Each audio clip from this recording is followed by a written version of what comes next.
Olá, meu nome é Jaqueline, eu estou aqui com a Luíse, que vai auxiliar a gente nos bastidores, e com a Dani Ribas, para a gente conversar um pouquinho sobre gestão cultural. Dani Ribas é diretora da Sonar Cultural, consultoria, é doutora em Sociologia pelo Unicamp, especialista em Gestão e Políticas Culturais pelo Itaú Cultural, foi consultora da Unesco e do Mercosul Cultural, pesquisadora do CPF-SESC-SP, diretora do DataSim e fez pesquisa em Economia Criativa para o IPEA. É professora de Music Business no Music Rio Academy, On Stage Lab, Música e Negócios, FESP-SP e de Gestão Cultural na Unicamp. É consultora em Planejamento e Gestão de Carreira na Música, com base em análise de dados e tendências de comportamento de público. Dani Ribas, muito obrigada pela presença e seja muito bem-vinda. Obrigada, um prazer. Dani, você originalmente é da área de Sociologia e História, né? Conta um pouco para a gente como é que essa sua formação acadêmica te direcionou para essa área que você atua hoje. Na verdade, eu sabia que eu queria trabalhar com música, eu achava que eu ia tocar, ser musicista, e aí fui orientada pela família, ok, você pode tocar, você pode ter uma carreira, mas primeiro você vai fazer faculdade. E aí a faculdade que eu me interessei foi de história, não de música, porque para entrar na faculdade de música eu já precisava saber bastante de música e eu não sabia ainda, eu estava aprendendo. E então eu fui fazer o curso de História. Aí eu fiz História na Unesp em Franca. Dentro do curso de História, pesquisei História da Música. Fiz um TCC sobre uma gravadora independente de São Paulo chamada Lira Paulistana.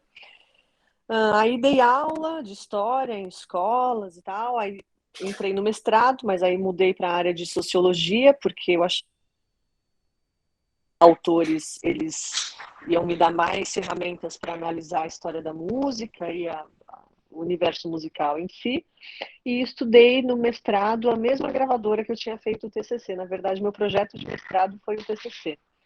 Aí, então, defendi o mestrado em 2003 na Sociologia da Unicamp, com a tese de Um Porão para o Mundo, que era, o Porão era a gravadora Lira Paulistana. Aí dei aula em universidade, dei aula em escola e sempre muito ligada no que estava acontecendo no universo cultural. E aí em 2000 já me perdi nas contas, não sei em que ano entrei no doutorado, acho que 2005 talvez, 2006, já não me lembro. E aí nessa época, eu terminei o doutorado em 2011. E aí, nessa época, 2011, 2012, começou a ter as primeiras leis do Sistema Nacional de Cultura, Plano Nacional de Cultura, Sistema Nacional de Cultura, e eu comecei a me interessar pelo assunto. Eu já, né, gostava do universo cultural, mas aí com as políticas culturais do ministro Gilberto Gil, do presidente Lula, eu comecei a ver que realmente esse era um campo de atuação, que existia uma política cultural profissional institucionalizada no Ministério da Cultura, e comecei a estudar por conta própria esse universo, embora não tivesse sido meu tema acadêmico, né? Porque no doutorado eu estudei a música popular brasileira, os quais eram os critérios de legitimidade na música popular brasileira, dentro da sociologia da música. Mas continuei estudando e me interessando por esse universo da política cultural, que não era o mesmo da minha tese, mas que era um campo conexo, né?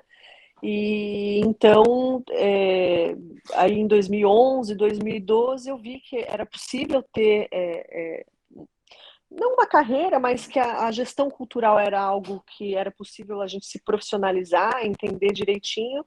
Comecei, então, a me aprofundar na legislação e nos instrumentos de política cultural e percebi que era um campo de estudo e comecei a fazer participações voluntárias, né? Então, eu morei muitos anos na cidade de São Roque, aqui no estado de São Paulo, e eu comecei a implementar aquela nova legislação cultural, né, dos anos 2010 em diante. Comecei a implantar no município onde eu morava naquela época, que era São Roque.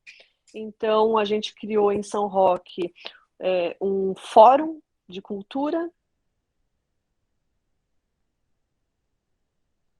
Então, a gente criou um conselho, fizemos o estatuto do Conselho Municipal de Cultura, criamos um fundo municipal de cultura, fizemos conferências municipais de cultura, acabei sendo eleita para ser representante do município para as eletivas da Conferência Estadual de Cultura, e por aí vai.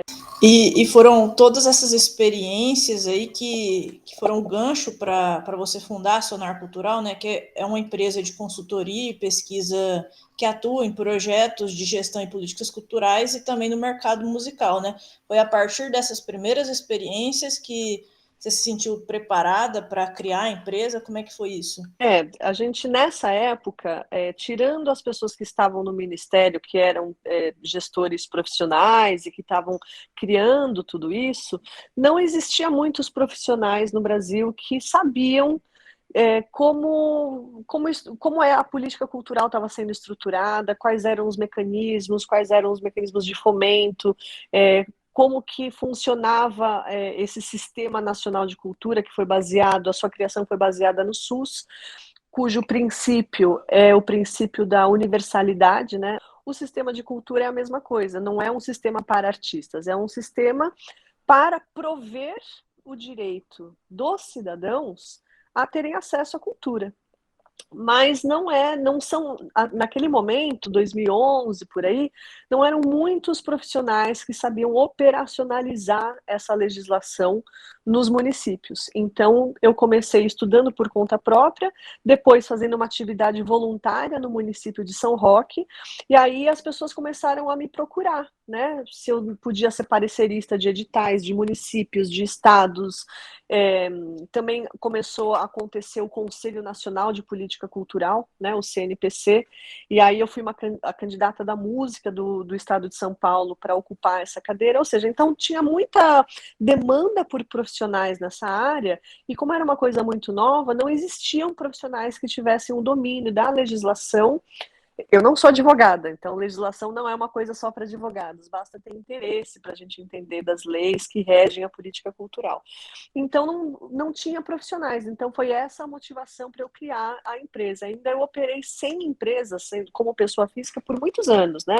De 2011 até 2015. E aí, então, em 2015, eu crio a Sonar Cultural, unindo as duas coisas que eu sei fazer, né? Que é a sonar. O que é um sonar, né? É um instrumento que você sonda, você pesquisa o oceano, o mar, né? Debaixo d'água, você vai a fundo buscar informações que tragam uma melhor leitura daquele ambiente, né?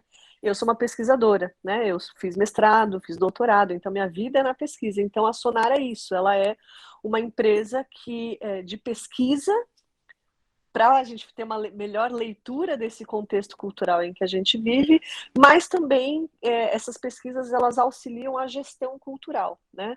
Então, a partir da Sonar, eu fiz consultorias para o Mercosul Cultural, era um projeto de residências artísticas, eles queriam implantar uma plataforma. Depois eu fiz consultoria para a Unesco já diversas vezes, eu acabei de fazer uma agora recentemente para o governo da Costa Rica, via Unesco, também a Organização dos Estados Ibero-Americanos. Então, essas organizações que atuam em nível internacional, elas precisam de interlocutores qualificados no país para onde essa ação vai se destinar. Então, a Sonar Cultural ocupa um pouco esse lugar de prestar serviços qualificados, né? Tanto para a gestão pública nacional, quanto para a gestão privada cultural nacional, como para a gestão que a gente costuma falar multilateral, né? Porque a Unesco, por exemplo, é um órgão multinacional, né? Então, esses órgãos também são alvo aí do meu trabalho, porque eles precisam de interlocutores qualificados nos países onde eles atuam. E você falou dessa falta de profissionais na área. Você acha que hoje existem muitas oportunidades aqui no Brasil para quem quer trabalhar na área de gestão cultural? Olha, a diferença, né, a gente está falando de 2011 para 2022, foram 10 anos aí, né? Eu acho que o mercado cultural se qualificou muito. Se lá em 2015 eu era uma das únicas que sabia essa legislação, assim, tirando as pessoas que efetivamente fizeram essa legislação, né?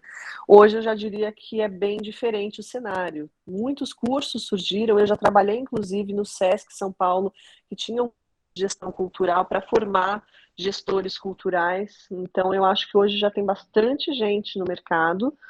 Não acho que é um mercado que esteja saturado, não. Eu acho que tem oportunidades de trabalho na área.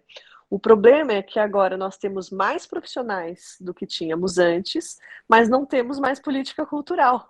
Então, os profissionais que existem estão aí formando um exército de mão de obra ociosa, porque a gente não consegue trabalhar no Brasil, né? Eu prestava serviço para os municípios, para governos estaduais, eu fiz uma consultoria grande para o Distrito Federal, levantei todos os números da cadeia produtiva da música, isso em 2017, 2018, mas o fato é que municípios, estados e governo federal não demandam mais trabalho de pesquisa e gestão cultural, né? Atualmente, o governo federal, principalmente, e muitos governos estaduais e municipais não acham que deve existir política cultural. Então, não demandam serviços nem de diagnóstico e pesquisa, tampouco de consultorias para formulação de políticas públicas. Agora, qual é o problema de hoje? Que política cultural é vista como privilégio de artista e não nessa chave de entendimento que é política cultural é para você dar acesso às pessoas à produção cultural da humanidade, assim como uma política de saúde dá acesso às pessoas ao que os médicos produzem, né? Uma política educacional é para dar acesso às pessoas ao que os professores produzem, né? Os gestores culturais que trabalham com cultura, eles estão trabalhando atualmente com iniciativa privada, estão fazendo festivais de música, por exemplo, festivais de teatro, mas sem um mecanismo de política criando uma cena. O que acontece é que os poucos recursos disponíveis via leis de incentivo ficam sendo disputados pelos diversos produtores que existem. E é super insuficiente os recursos para a quantidade de eventos e produtores culturais. Aproveitando que você falou sobre essa questão das políticas públicas, a gente sabe que a situação atual do Brasil ela não é nada promissora, considerando essa indisposição do governo atual em investir em projetos artísticos e culturais. Em 2019 também teve o fechamento do Ministério da Cultura, né? Então, quais você acha que foram os impactos, ou ainda quais impactos que ainda tem em decorrência disso? E se você acha que o poder público ele meio que subestima o poder econômico assim da cultura, né? Porque acho que o governo está interessado no que gera dinheiro, né? Você acha que existe essa subestimação do aspecto mercadológico da cultura? Total. Eu acho que não se entende, né? Eu vou repetir aqui um argumento que o Wagner Moura usou recentemente numa entrevista ao Roda Viva, que é um argumento já bastante batido na área cultural, mas é muito válido, que é o seguinte: a gente não espera que eles entendam o poder cultural da cultura. Porque para entender o valor cultural, você precisa, no mínimo, ter certo repertório para entender que cultura é importante. A gente não espera que eles entendam isso, porque eles não têm esse repertório cultural suficiente para entender esse valor. Mas a gente espera que eles entendam pelo menos o valor econômico da cultura, né? E nem isso eles entendem, o que mostra que não eles têm dados, tá? O IBGE, o IPEA levantam esses dados e comprovam que sim, a cultura gera emprego e renda. Agora, o fato deles saberem que tem um impacto econômico grande, que a cultura é mais ou menos 2,7% do PIB nacional, ou seja, não é desprezível, né, se a gente considerar que tem tantas outras áreas. E mesmo assim, eles não incentivarem, ainda criminalizarem a área, só mostra que não é só uma questão de não entendimento do papel estratégico da cultura. É mau caratismo, é perseguir a área cultural, porque identificam na área cultural um inimigo. E na minha visão, por que eles identificam que a área cultural é inimiga? Primeiro, porque ela dá capacidade de pensamento crítico para as pessoas. A cultura educa, e a educação forma cabeças críticas. E um país fascista não quer cabeças críticas, né? Segundo motivo, junto com o fascismo vem um conservadorismo que só valoriza o belo, né? Justamente porque não quer o crítico, só quer o belo. E a cultura não é só o belo, a cultura é um campo de tensões, é onde a gente elabora os nossos símbolos comuns. E essa mágica coletiva da gente elaborar os signos comuns, às vezes tem conflito dos diversos grupos, o que é natural e é saudável que haja conflitos de ideias. E sobre o mercado cultural atualmente, com a pandemia, a gente viu que ele precisou se reinventar, né? Quais que você acha que foram as principais mudanças e quais vão se manter? Porque a gente percebe que essa questão do híbrido, ela tem funcionado e acho que ela não vai parar por aqui. Você acha que isso vai se estender para... Olha, eu analiso bastante tendência, né? E eu acho que a gente vive num momento em que as tendências são múltiplas, não dá para a gente falar em uma tendência, né? Agora, de fato, os modelos híbridos vieram para ficar. Assim como lá nos anos 50 você tinha um único mercado de massa e que todo mundo via a mesma coisa, e que até chegar hoje, o mercado não é um único mercado de massa. Existem muitos mercados de nicho. Então, eu acho que tende a acontecer a mesma coisa. Se antes todos os eventos eram presenciais, agora você abre um nicho novo, que são as pessoas que gostam de eventos culturais, mas querem ir no banheiro de casa, querem ir na própria geladeira, querem ver um show do próprio sofá. Então, vai ter aquele que não abre mão do evento presencial, mas vai continuar abrindo diversos outros nichos, inclusive das pessoas que gostam de conforto. Então, essa certamente é uma tendência. E sobre o público-alvo, quais aspectos você acha interessante considerar para estabelecer o público-alvo de um projeto e como chegar nesse público-alvo? Quais estratégias usar? Nos projetos culturais, em vez de se prestar atenção em público-alvo, que aí as pessoas definem lá, meu público-alvo, tal faixa etária, do sexo tal, com interesse tal, isso são dados demográficos e o público hoje não se comporta demograficamente, porque eu posso estar na mesma cidade, ter a mesma faixa etária e ser do mesmo sexo e ter uma vida completamente diferente da pessoa.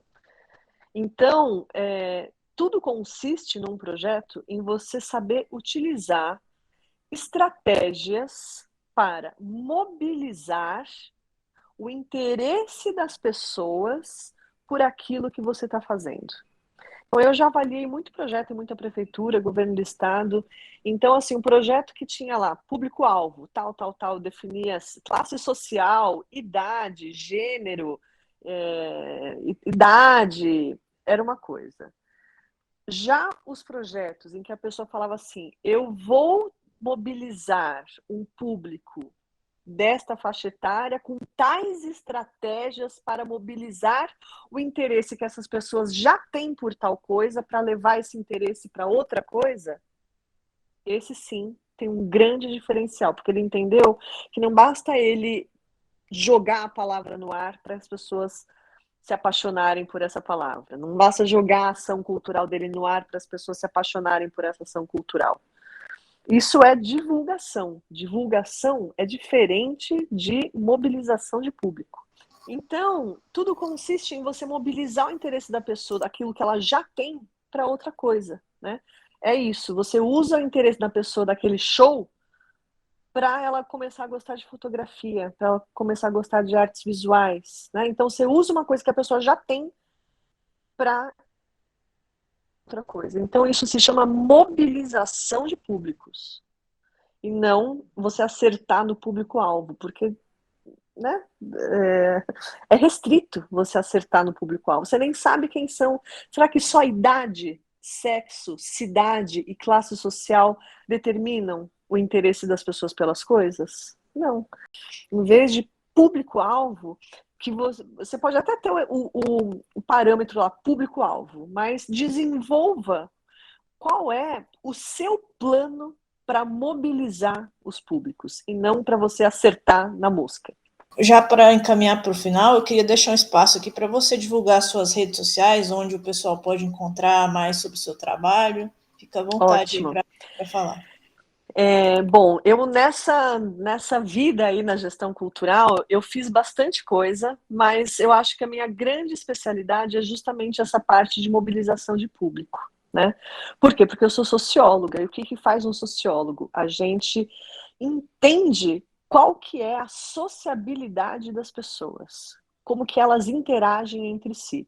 Se um psicólogo fica tentando sondar a psique individual, o sociólogo ele tenta sondar meio que a psique coletiva, como é que as relações coletivas acontecem. E quando a gente vai ver um show, a gente não está só vendo o artista. A gente está interessado no artista, mas a gente também está interessado em quem está do lado, se está gostando, se não está gostando, como é que a gente elabora o significado daquilo que a gente está vendo. Então, eu, como socióloga, tenho formação teórica e também algum talento para entender pelo que as pessoas se interessam nesse momento. Dito tudo isso, o que eu faço e aonde estão as minhas redes? Tem o site da Sonar Cultural, no Instagram é Sonar Cultural, e no Facebook é Sonar Cultural Consultoria. Tem as minhas redes pessoais, que eu também divulgo bastante coisa por lá.